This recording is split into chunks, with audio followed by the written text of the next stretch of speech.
Thank you very much, Amerix. I was getting worried because I have another meeting lined up, but thank you for. Let me just use a few minutes.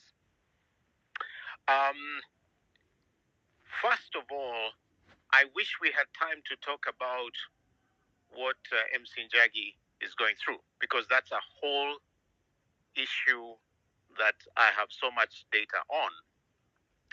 But that's for another day. I would like to highlight four things.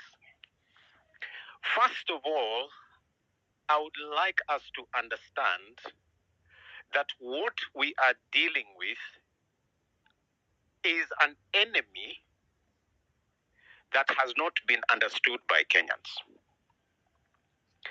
And we need to break it down so that the amount of anger we put in this thing is maximized.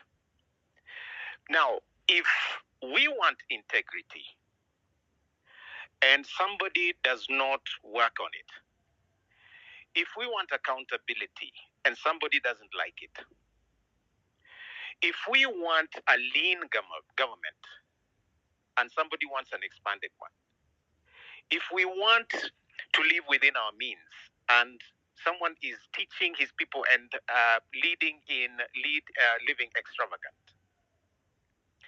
then we have a real enemy of our country.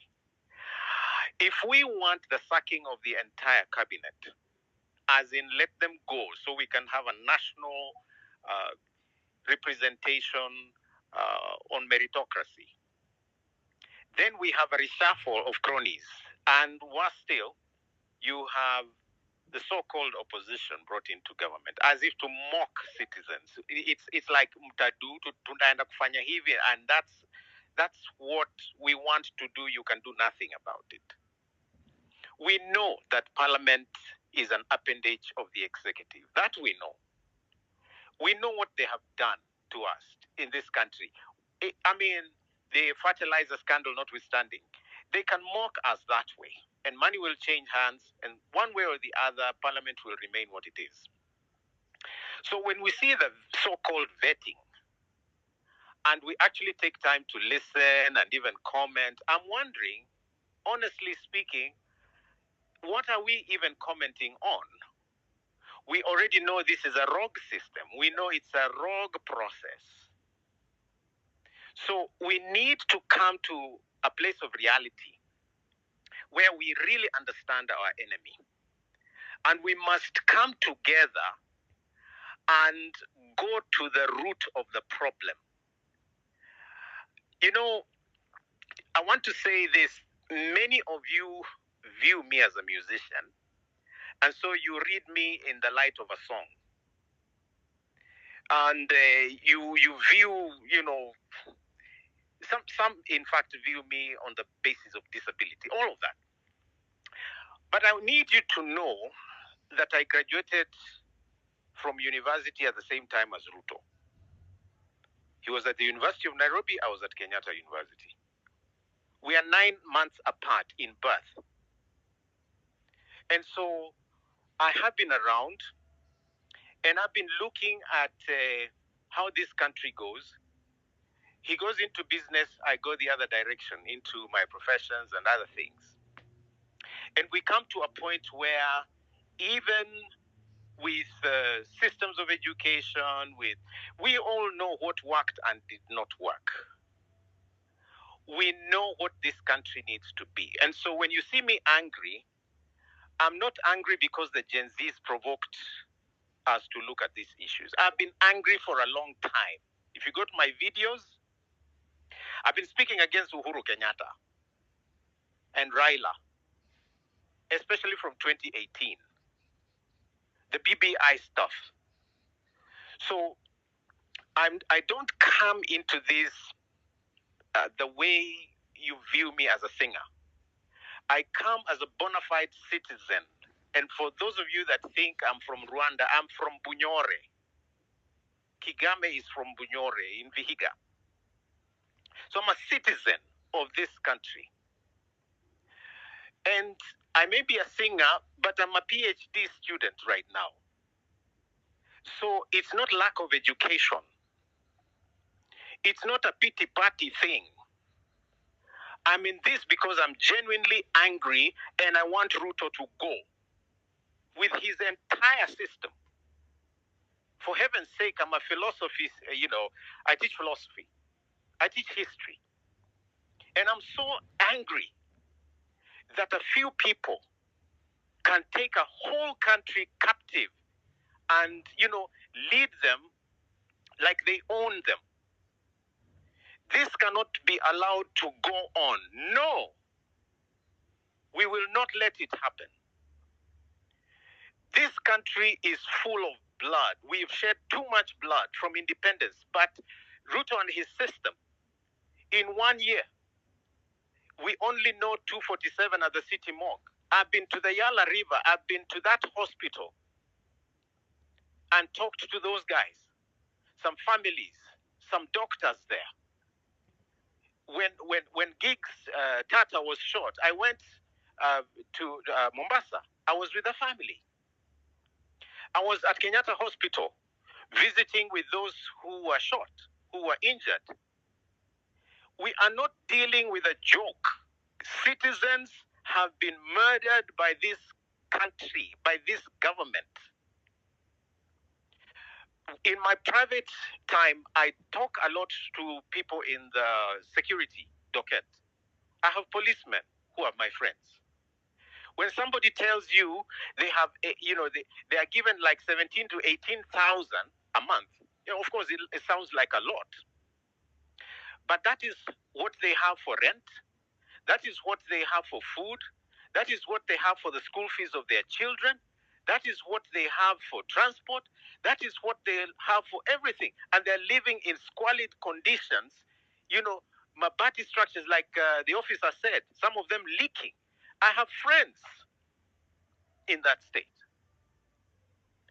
When we talk about a few people living like they don't belong here, friends, I don't think we are angry enough. I don't think we are angry enough. Don't waste your time looking at what businesses they're doing. Those children have money that can last them like 17 lifetimes. As people go hand to mouth and sometimes without anything in the hand to take to the mouth. I have people who inbox me, not having eaten for 3 or 4 days. And I'm not paid enough to be able to have something go around for them. I'm talking to Uber drivers that are being harassed like crazy. Kenyans, if we allow these guys to, consolidate and kill the spirit of the struggle, we will be very bad losers. So let me just give a few suggestions. First of all,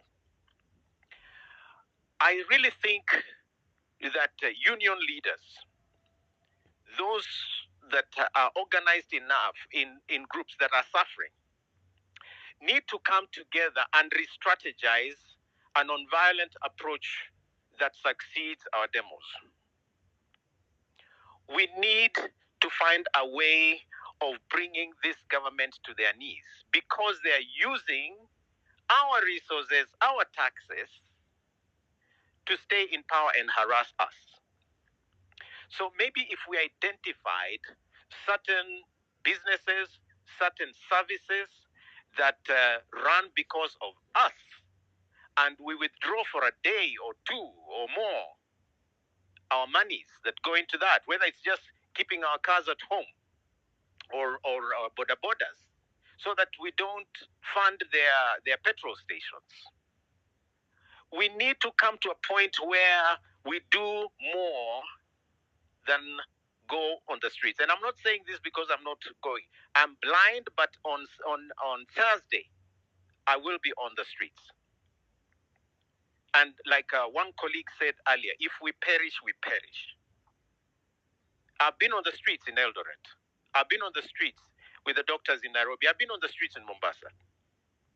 So if for me as a blind person, I can go on the streets, kwanza tokezeni twende. I need some of you, in fact, to show me which roads we are using. But we must come out. We really must. To say no to being treated like animals with a don't care, detachment, don't care attitude. I will not take it. I will not take it. Wanajua mali naishi wanikujie. And for most of you, you might know it. I'm a very easy target. Wakuje. But we must really stop this nonsense of a few people making us slaves in our own country.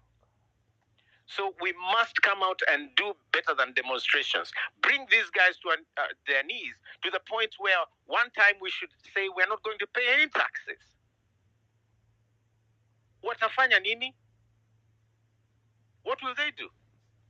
One time, let's all decide they benefit from our data and airtime and all of that.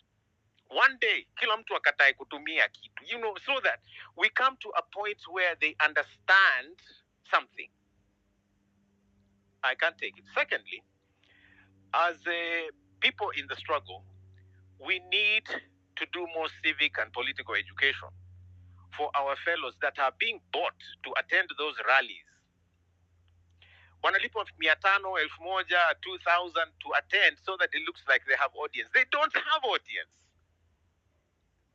So we need to do more civic education. Hao watu wanakuja na maboda na kusema, we support the government. They don't support the government. They are suffering.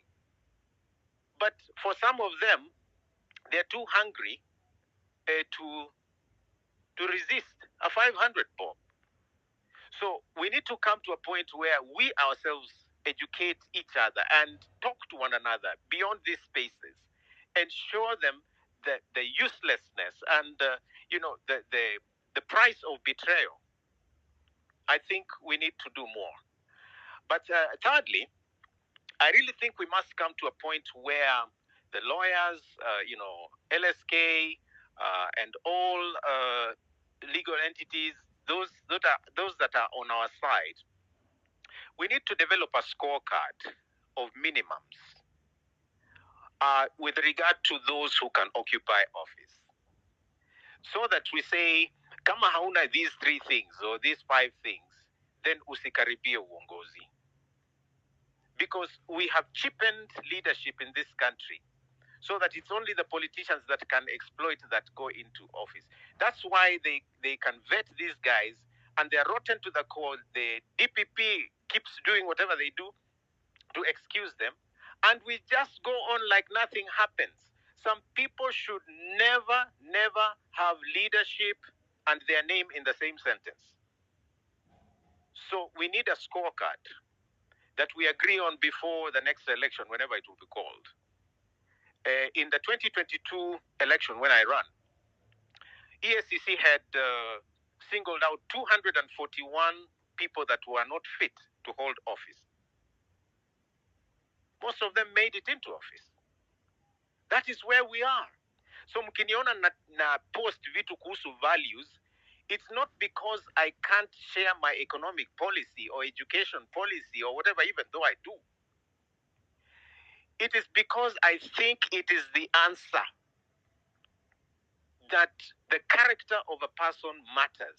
If their character is rotten, they should never even go through a nomination process. And this is something we can begin identifying now.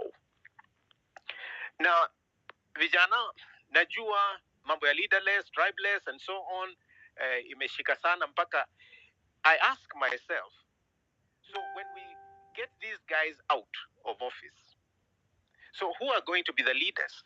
Since the agenda is here and we understand what we want, then those of you who understand what we want should be getting ready to take over office. MCAs, MPs, we need Gen Zs that are governors, senators. If hata tukipata president ni sawa.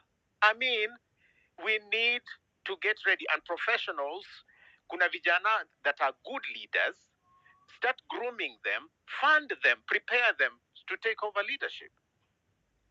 So that, nature abhors vacuum. So tuambiane ukweli. Once Ruto goes with his system, we'll need good leaders. And some of you need to be sharpening your leadership skills and getting ready.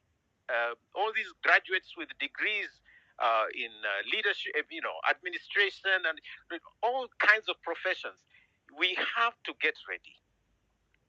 Lastly, ningependa kuomba hivi.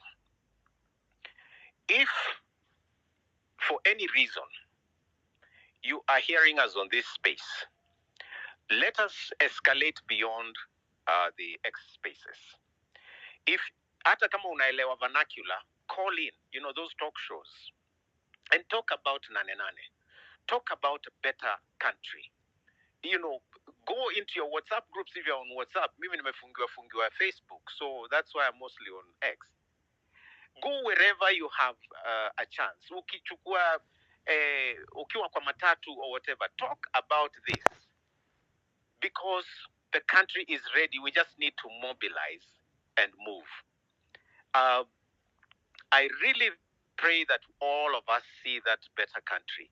But hii nchi ambayo iko na damu nyingi sana kwa, the ground is crying out.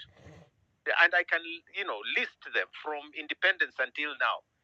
And inakuwa ni kama mambo na investigations, inakuwa a way of postponing. Ukisikia no stone will be left unturned. Actually, that's basically saying it's buried. So CDF wetu ndio huyo ameenda, Musando alienda hivyo, Baby Pendo ndio, yani we are so used to shedding blood mpaka Shakahola inakuwa ni kama a religious thing. It's a crime scene. The Kware thing is not even about the demonstrations. It's genocide. It's genocide. All those bodies at the city mortuary, these are citizens, children of parents like me. So we need to wake up. And Kenya, we need to be a little more angry than we've been.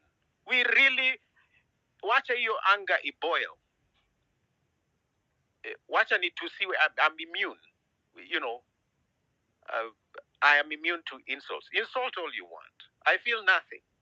But my anger shall rise until I see a new Kenya. God bless you all.